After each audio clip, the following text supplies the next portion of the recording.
Nikita Mirzani diduga sindir Rizky Irmansyah, singgung manusia paling jahat. Nikita Mirzani dan Rizky Irmansyah diduga saling sindir di media sosial. Isu Nikita Mirzani putus dari Rizky Irmansyah sempat beredar setelah foto kebersamaan mereka sudah lenyap dari media sosial Ibu Loli.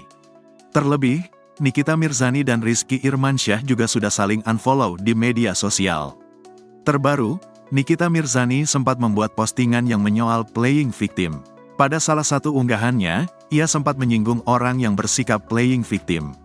Orang normal, salah sama dengan minta maaf.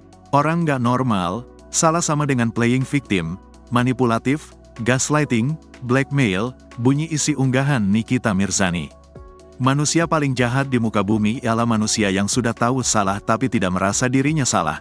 Bahkan justru akan playing victim, dan akan merasa tersakiti, merasa terzolimi, padahal dirinya lah pelaku sesungguhnya, lanjutnya.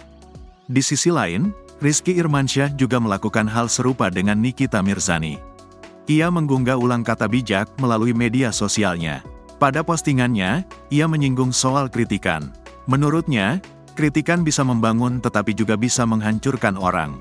Sayangnya tidak dijelaskan lebih lanjut terkait dengan maksud serta tujuan dari unggahan Nikita Mirzani dan Rizky Irmansyah.